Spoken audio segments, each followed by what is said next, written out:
শ্রীলঙ্কায় প্রথম টেস্টকে সামনে রেখে অনুশীলন করেছে বাংলাদেশ দল। জ্বরের কারণে ছিলেন না মেহেদী হাসান মিরাজ। গল টেস্টে তাকে পাওয়া নিয়ে শঙ্কা টাইগারদের।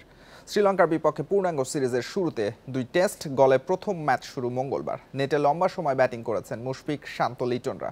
পেসারদের নিয়ে কাজ করেছেন coach Shaun Tait. Spin coach মুশতাকও নাইম, তাইজুলদের নানা পরামর্শ দিয়ে প্রস্তুত করছেন। সুস্থ হয়ে সোমবার মিরাজের অনুশীলনে ফেরার আশা ফিল সিমন্সের। উইকেট দেখে ভালো মনে হয়েছে কোচের। কন্ডিশন বুঝে একাদশ নির্বাচনের কথা বলেছেন তিনি।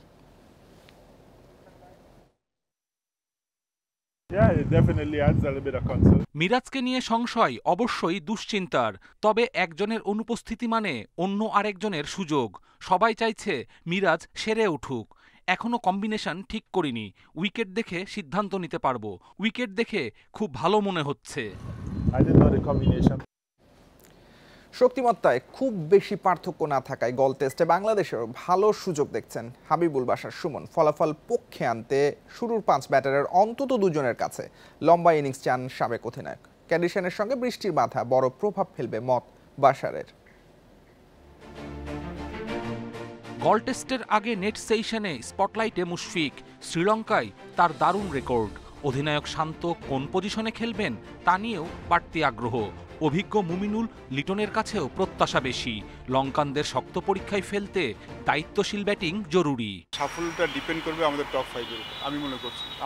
আই থিঙ্ক আমাদের বোলাররা ভালো করবে। বোলারদের কাছ থেকে আমার কনফিডেন্স অনেক বেশি, বাট আমাদের টপ 5 এর উপরে মনে হয় অনেকখানি ডিপেন্ড করবে। তার সেখান থেকে যদি অ্যাটলিস্ট 2 জন ব্যাটসম্যান যদি রান না করে তাহলে আমরা স্ট্রাগল করবো। বাট টপ 5 যদি ক্লিক করে আমরা এই টেস্ট সিরিজ ভালো করব। শ্রীলঙ্কার মূল শক্তি ব্যাটিং, স্পিনেও বৈচিত্র্য আছে। লঙ্কান কন্ডিশন প্রতিপক্ষের জন্য কঠিন, তবে উপমহাদেশের ভেন্যু হওয়ায় 2 দলের সমান সুযোগ দেখছেন বাশার। ব্যাটিংয়ের দিকে হয়তো একটু বেটার ওদের টপরের ব্যাটিং আমাদের ভালো, যেটা প্র্যাকটিক্যাল ফ্যাক্ট। বাট শ্রীলঙ্কার সাথে আমাদের খুব বেশি ডিফারেন্স নেই। আই থিঙ্ক এই টেস্ট সিরিজটা ইভেনলি পয়েজড। যেই দল ভালো খেলবে সেই দলই জিতবে। তাসকিন না থাকলেও নাহিদ রানা, এবাদত, খালেদরা পার্থক্য গড়ে দিতে পারেন। পেস ইউনিটে আস্থা বাশারের। গলের উইকেট কন্ডিশনের সঙ্গে বৃষ্টি বাধায় মোমেন্টাম পক্ষে রাখার চ্যালেঞ্জ থাকবে বাংলাদেশের। একটু পরে খেলা মাঠে ড্রেসিং রুমে আসলেন, হাফ অ্যান আওয়ার পর আবার শুরু হলো, হয়তো আবার একটা ইন্টারেস্ট হলো। এটা শ্রীলঙ্কায় খুব কমন। সো আমাদের জন্য খুব ইম্পর্টেন্ট হবে এই সুইচ অফ এবং সুইচ অন করাটা যেন আমরা ঠিক মতো করতে পারি। পেস বোলিং দেখতে হয়তো আমরা একটু এগিয়ে থাকবো শ্রীলঙ্কাতে, আমি মনে করছি। সেক্ষেত্রে ইন্টারেস্টিং হবে তারা আমাদেরকে কেমন কন্ডিশন প্রোভাইড করছে, কেমন উইকেট প্রোভাইড করছে। গলে সম্প্রতি অস্ট্রেলিয়া শ্রীলঙ্কা টেস্টে দেখা গেছে স্পিন আধিক্য, তবে এই টেস্টে ব্যাটিং বান্ধব উইকেটের প্রত্যাশা বাশারের। কপিল পাল, ইন্ডিপেন্ডেন্ট নিউজ। বাংলাদেশের বিপক্ষে 2 টেস্টের জন্য 18 সদস্যের দল ঘোষণা করেছে শ্রীলঙ্কা। ধনঞ্জয় ডি সিলভার নেতৃত্বে দলে 6 নতুন মুখ। সিরিজের প্রথম টেস্ট খেলে অবসরে যাবেন অ্যাঞ্জেলো ম্যাথিউস। টেস্ট চ্যাম্পিয়নশিপের নতুন চক্রের শুরুতে নতুনত্ব লঙ্কানদের। দলে প্রথমবার সুযোগ পেয়েছেন লাহিরু উদারা, সুরিয়া বান্দারা, দিনুশা, পবন ও থারিন্দু রত্নায়কে এবং ইশিতা বিজেস সুন্দারা। নিশাঙ্কা, চান্দিমাল, মেন্ডিস, ধনঞ্জয়কে নিয়ে অভিজ্ঞ ব্যাটিং লাইন আপ স্বাগতিকদের।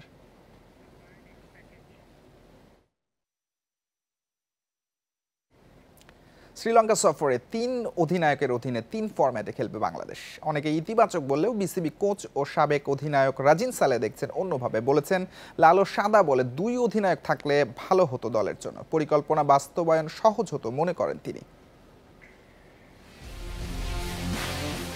অধিনায়কের দৌড়ে সবসময় ছিলেন মিরাজ। শেষ পর্যন্ত যেভাবে সেই দায়িত্ব কাঁধে এলো সেটা নিয়ে হচ্ছে বিতর্ক। 2022 সালের পর আবারও 3 অধিনায়ক তত্ত্বে বাংলাদেশ। তামিম, মাহমুদুল্লাহ, সাকিবের সেই সময়টা ভালো কাটেনি। একের পর এক বিতর্ক লেগেছিল। এবারও সেই আভাস পাচ্ছেন বিসিবির কোচ ও সাবেক অধিনায়ক রাজিন সালে। 3 ফরম্যাটে 3টা যখন ক্যাপ্টেন থাকবে, 3 জনের 3টা মত থাকবে। 3টা দল করার জন্য 3টা মত থাকবে। তখন হয়তো বা কনফ্লিক্ট হতে পারে, কারণ আমাদের ন্যাশনাল টিমে পাইপলাইনে প্লেয়ার আছে। বাট আপনি যদি ইন্টারন্যাশনাল ক্রিকেট খেলতে চান, তা আমি মনে করবো না যে আমাদের পরিপূর্ণ সব প্লেয়াররা এখানে আছে। আর ওই জায়গায় যখন কনফ্লিক্ট হবে তখন কিন্তু টিমের মধ্যে একটা সমস্যা দেখা দিতে পারে। জাতীয় দলের পুলে বেশি ক্রিকেটার নেই। ঘুরে ফিরে নির্দিষ্ট কিছু তারকা খেলেন 3 ফরম্যাটে। তাতে 3 অধিনায়কের প্রয়োজনীয়তা কোনোভাবেই দেখেন না সাবেক অধিনায়ক। আমি বলবো না যে একদম অনেক শর্টের ভার্সন, লাইক টেস্ট ম্যাচের মতোই খেলা। বাট সাদা বলে আপনি যখন চিন্তাভাবনা করবেন তাহলে আপনি T20 একই প্রায় ধারে কাছে আপনি চিন্তাভাবনা করতে পারবেন। আর লাল বলে তো অবভিয়াসলি একটাই ফরম্যাট, ক্যাপ্টেন একটা নিয়ে চিন্তা ভাবনা করবে কীভাবে কী করলে আমাদের টেস্ট ম্যাচটা ভালো হয়, আমরা কীভাবে আগাতে পারি। তো আমার মনে হয় যে হয়তো বা দুজন থাকলে হয়তো ভালো হতে পারতো। অস্ট্রেলিয়া, নিউজিল্যান্ড, সাউথ আফ্রিকার মতো দেশে মানা হয় লাল ও সাদা বলের অধিনায়ক তত্ত্ব। খারাপ সময়ে নতুন পরীক্ষায় কেমন করবেন 3 ফরম্যাটের 3 অধিনায়ক, সেটাই দেখার। আমি মনে করি যে এখানে যারা খেলছেন সবাই এখন এক্সপিরিয়েন্স হয়ে গেছে, 2-1 জন ছাড়া। তাদের অবশ্যই দায়িত্ব নেওয়া উচিত এবং তার কনসিস্টেন্সিটা এখন আসা উচিত আমি মনে করি। ওয়ানডে ও টি-20 দল অনুশীলন করে যাচ্ছে মিরপুরে। ফিল্ডিং ও ব্যাটিং স্কিলে বেশি মনোযোগ দিচ্ছেন local কোচেরা। Mazharul Islam, independent news. Coach হাভিয়ার কাব্রেরার পরিকল্পনা, ফুটবলারদের পজিশন ও পছন্দ নিয়ে করার সমালোচনা করেছেন সাবেক তারকা মামুনুল ও এমিলি। কাব্রেরাকে সরিয়ে নতুন কোচ নিয়োগের পরামর্শ তাদের। দুজনেই বলছেন স্ট্রাইকারদের ম্যাচে বেশি সময় খেলানো জরুরি, না হলে বাড়বে না তাদের আত্মবিশ্বাস। দলে বিভেদ তৈরি, সিন্ডিকেটের প্রভাব, পছন্দের ফুটবলার নিয়ে গতবাঁধা কৌশলের কারণে প্রশ্নবিদ্ধ হাভিয়ার কাব্রেরা। সিঙ্গাপুরের কাছে হারের পর কোচ ছাঁটাইয়ের দাবিতে সোচ্চার ভক্তরা। সাবেক ফুটবলারদের মধ্যেও ক্ষোভ কাব্রেরাকে নিয়ে।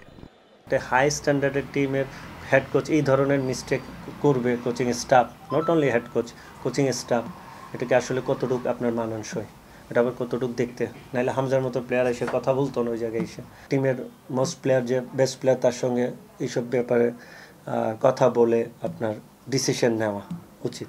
ভুলটা প্রথমেই করেছেন, যেটা হল ইন্ডিয়া আপনি যেখানে শিলংয়ে খেলেছিলেন, আপনি আলামিনকে নিয়ে গেছিলেন, পিয়াস নোভাকে নিয়ে গেছিলেন, খেলাননি কিন্তু। হ্যাঁ, ওই ম্যাচটা কিন্তু আমরা জিততে পারতাম একজন যদি প্রপার স্ট্রাইকার থাকতো। ফার্স্ট হাফে যে আমরা ক্লিয়ার চান্সগুলি পেয়েছি কিন্তু আমরা কিন্তু গোল করতে পারিনি। মিডফিল্ডে অপশন বাড়ায় একাদশের সুযোগ হচ্ছে না জামাল ভুঁইয়ার। অধিনায়ক হয়েও থাকতে হচ্ছে সাইড বেঞ্চে। সেট পিসে দক্ষ জামালকে সিঙ্গাপুর ম্যাচের সুযোগ না দিয়ে ভুলই করেছেন কাব্রেরা।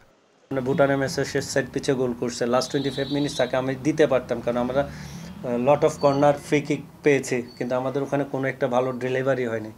উইঙ্গার দিয়ে স্ট্রাইকিং জোনে ঘাটতি পূরণ করেন কাব্রেরা, অথচ স্ট্রাইকাররা সুযোগ পান খুবই কম সময়।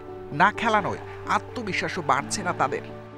ফার্স্ট হাফে যে আমরা ক্লিয়ার চান্সগুলি পেয়েছি কিন্তু আমরা কিন্তু গোল করতে পারিনি। স্ট্রাইকার যারা আছে তাদেরকে আপনাকে সুযোগ দিতে হবে। এখন নতুন করে তো আপনি স্ট্রাইকার এখানে বানাতে পারবেন না। আর স্ট্রাইকার হলো এটা হলো একটা ন্যাচারাল পজিশন। মনে করে আলামিন, সুমন রেজা, দেয়ার, তারাও কিন্তু ক্যাপাবল। অক্টোবরে হংকংয়ের বিপক্ষে হোম ও অ্যাওয়ে ম্যাচ। কাব্রেরাকে সরিয়ে নতুন কাউকে শিগগিরই দায়িত্বে আনার দাবি। বাফুফের সিদ্ধান্ত নেয়ার অপেক্ষা। সাইদ সাদি, ইন্ডিপেন্ডেন্ট নিউজ। এই ছিল আজকের যত খেলা। ইন্ডিপেন্ডেন্ট টেলিভিশনের সব খবর বিস্তারিত জানতে চোখ রাখুন ফেসবুক, ইউটিউব এবং এক্সে। আমন্ত্রণ পরের আয়োজনে।